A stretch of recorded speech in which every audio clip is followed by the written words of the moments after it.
La cabine de douche Lancaster est réversible. Elle peut s'installer aussi bien en angle à gauche ou en angle à droite. Dans cette vidéo, nous installons une cabine en angle à droite. À l'ouverture des cartons, prenez le temps de bien contrôler que vous possédez l'ensemble des pièces détachées listées sur la première page de votre notice avant de commencer le montage. Afin de mener cette installation à bien, il est impératif d'être au moins 2 personnes pour le montage. Les outils suivants sont nécessaires. Un niveau à bulles, un crayon de bois, un tournevis plat et cruciforme, un maillet en caoutchouc, un mètre, une paire de ciseaux ou cutter. Étape 1. Mise en place du receveur. Retirez le tablier numéro 23 du receveur, puis placez le receveur numéro 22 dans son emplacement final. Mettre le receveur de niveau à l'aide d'un niveau à bulles. Pour cela, vissez ou dévissez les pieds vérins situés sous votre receveur pour obtenir un niveau parfaitement droit.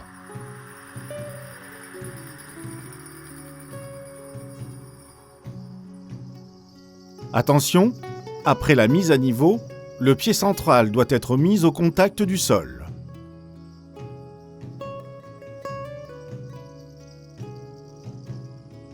Puis, bloquez les pieds à l'aide des contre-écrous. Vérifiez ensuite qu'il y a suffisamment de distance sous le receveur pour insérer le tablier. Retirez le receveur non loin de son emplacement final, vers un endroit où vous pouvez avoir un accès tout autour de celui-ci. Étape 2. Préparation des profils horizontaux. Pour le profil horizontal haut, installez le système fermeture douce B3 dans le profil horizontal haut numéro 5. Attention, bien laisser le système de fermeture douce en mode ouvert. Une fois inséré dans le profil, le fixez avec les vis A3 à l'aide d'un tournevis cruciforme.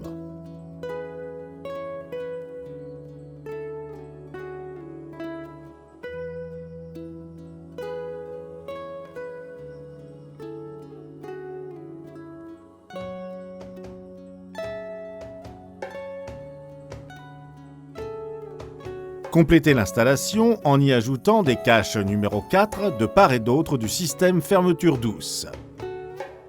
Pour le profil horizontal bas, faire glisser la bride numéro B7 D dans la rainure du profil numéro 9. Étape 3. Mise en place du cadre des parois frontales. Fixez les profils horizontaux haut numéro 5 et bas numéro 9 avec les profils verticaux numéro 2 et numéro 13 à l'aide des vis A5. 2 points de fixation pour le haut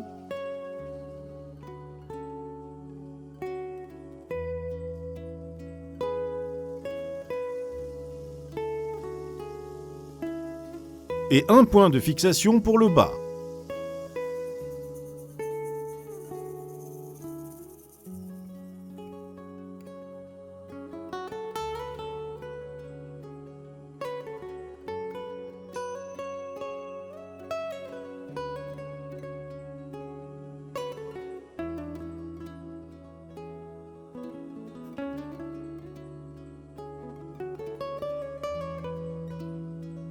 Placez les caches obturateurs B1 sur les orifices des profils verticaux 2 et 13. Étape 4. Assemblage de la paroi latérale plus paroi frontale. Clipsez le joint bas numéro 15 sur la paroi latérale numéro 14. Le côté du joint avec la plus grande bavette se positionne du côté extérieur de la paroi latérale. Puis, présentez la paroi latérale numéro 14 légèrement de biais contre le cadre de la paroi frontale préalablement assemblée.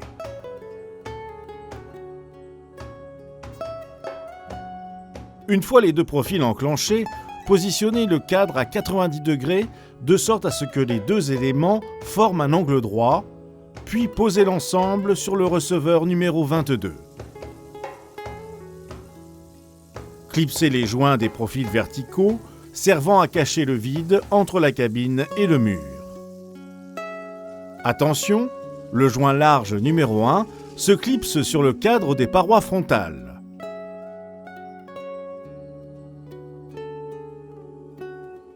Le joint plus étroit numéro 16 se clipse sur le profil vertical de la paroi latérale numéro 14.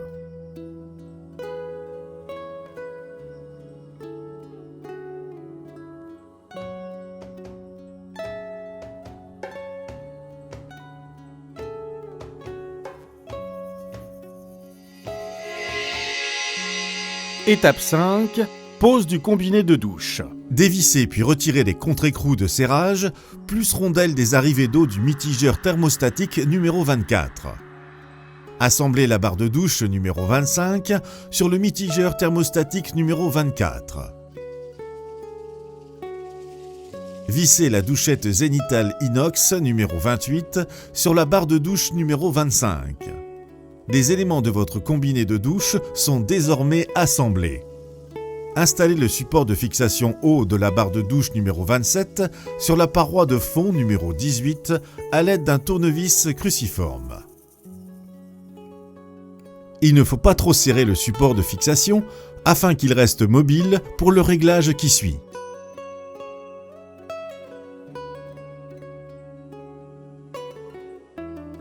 Vous pouvez désormais installer votre combiné de douche sur la paroi de fond numéro 18, en commençant par fixer le mitigeur thermostatique numéro 24. Revissez les rondelles à l'arrière de la paroi, puis les contre-écrous de serrage. Nous conseillons un espacement d'une main entre la barre de douche et la paroi. Enclenchez la barre de douche sur le support de fixation haut et serrez l'ensemble à l'aide d'une clé BTR fournie. Vissez le flexible d'alimentation de la douchette numéro 30 à la sortie basse du mitigeur thermostatique et à la douchette à main numéro 29.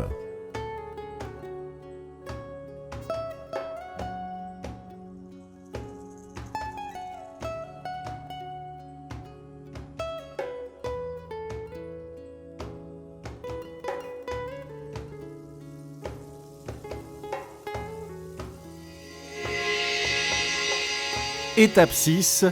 Installation de la paroi de fond latérale.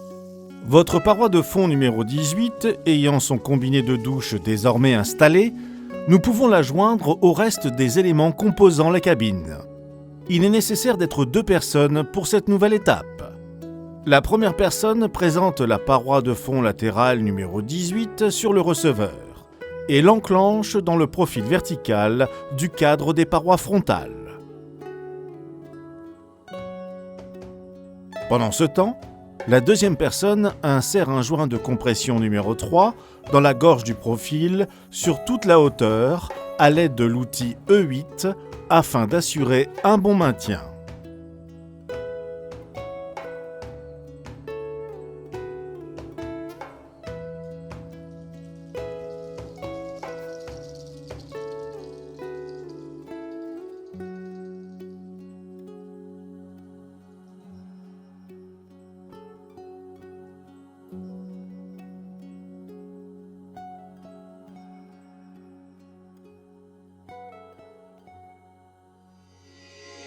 Étape 7. Installation de la paroi de fond. Il est nécessaire d'être 2 personnes pour cette nouvelle étape. On insère le coin de la paroi dans le profil de la paroi latérale numéro 14. Puis, on pose l'angle opposé de la paroi sur le receveur en prenant soin d'aligner le trou oblong du profil bas de la paroi avec la tige filetée sortant du receveur. Puis, on laisse glisser lentement la paroi dans le profil de la paroi latérale numéro 14 en prenant soin d'insérer les tiges filetées sortant du receveur dans les trous oblongs du profil bas de la paroi. Puis insérez un joint de compression numéro 3 sur toute la hauteur à l'aide de l'outil E8 pour assurer un bon maintien.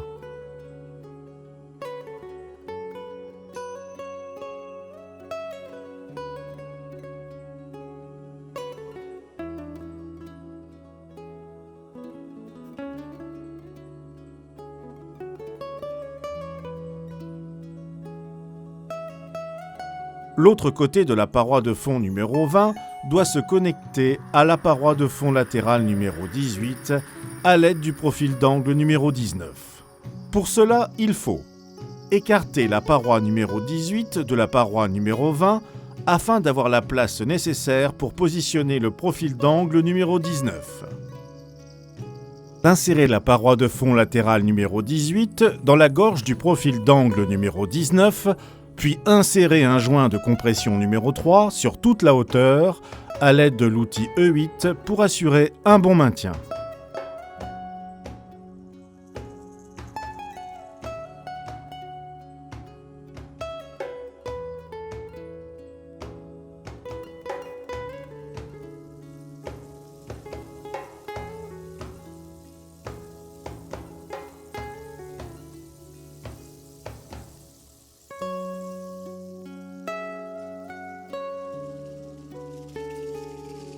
Ramenez la paroi numéro 18 vers la paroi numéro 20 afin d'insérer la gorge du profil d'angle numéro 19 sur la paroi numéro 20.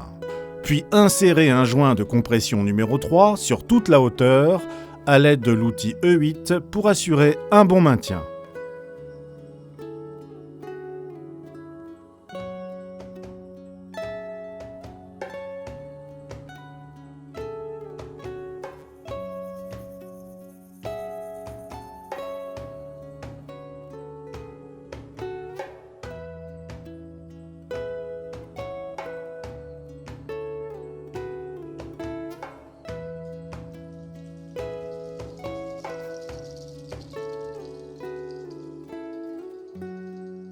Enfin, vissez les écrous B8 sur le receveur. Au préalable, vérifiez que la paroi latérale soit bien alignée contre le rebord intérieur du petit côté du receveur. Étape 8. Installation de la paroi fixe frontale. Si vous possédez la version avec bande dépolie, le côté rugueux de la bande dépolie doit être à l'extérieur en tenant compte des autocollants haut et bas collés sur la paroi.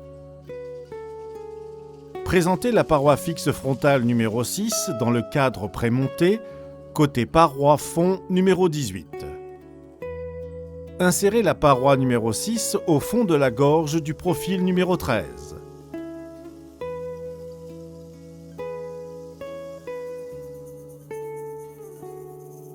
La bride B7D doit coulisser vers la paroi, mais ne vient pas au contact du champ de verre. Elle doit être positionnée afin que son orifice soit positionné juste au-dessus de la cheville nylon. Puis vissez la vis de fixation de la bride B7D.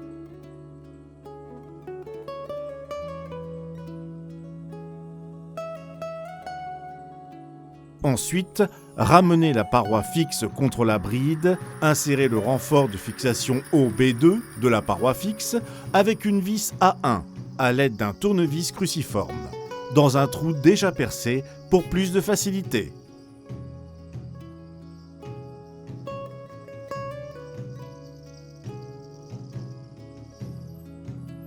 Un cache B13 vous est fourni pour cacher l'autre trou percé.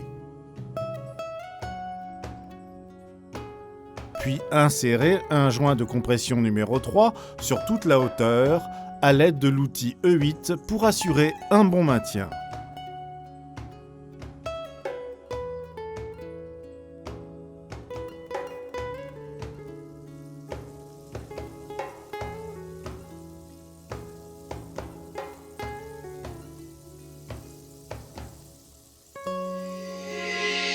Étape 9.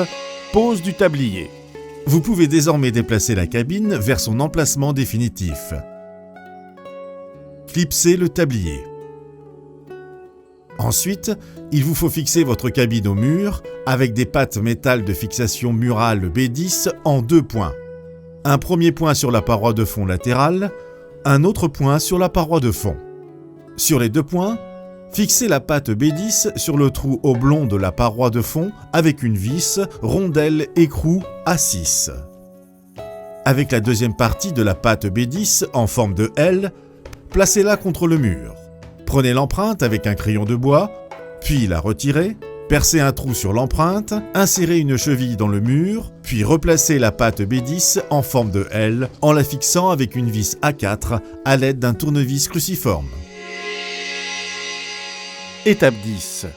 Accessoires de la porte coulissante et parois fixes. Installez les roulettes. La partie de la roulette où vient se fixer le cache se positionne face intérieure de la porte coulissante. Les deux roulettes sont différentes. La roulette qui actionne le système fermeture douce, numéro B4, se place sur la porte du côté de la poignée. Installez les supports roulettes sur le verre au niveau des trous de perçage.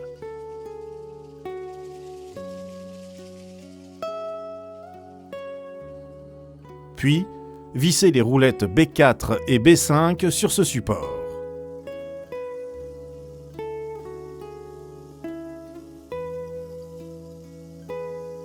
Une fois installé, faire glisser le cache-vis de la roulette. Installez la poignée de porte B6 sur la porte coulissante numéro 10 à l'aide de la clé BTR numéro C2.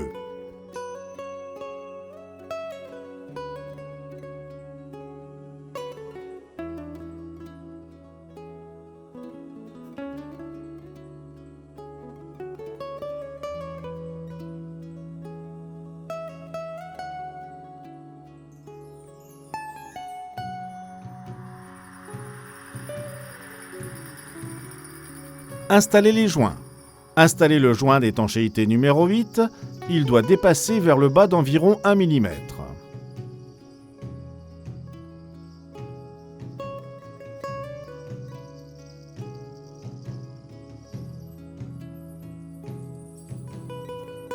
Installez le joint magnétique numéro 12.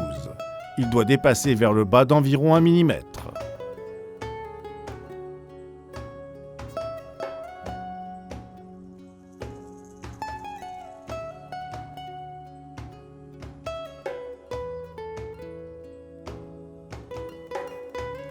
Installez le joint bas de porte numéro 11 en le coupant à dimension, en tenant compte des deux joints numéro 8 et numéro 12 aux extrémités.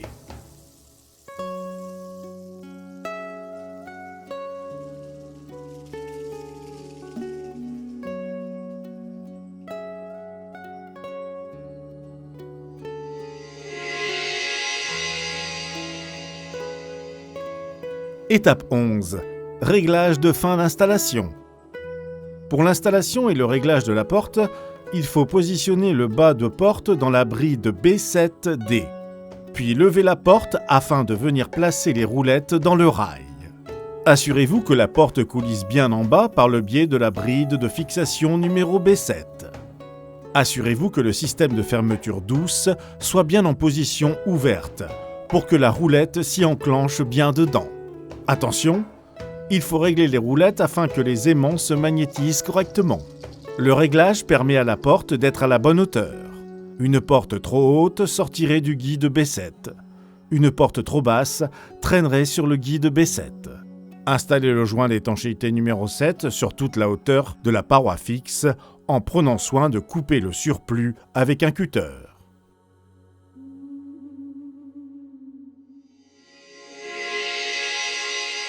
Le montage de votre cabine de douche Lancaster est désormais terminé. Vous pouvez retirer le plastique.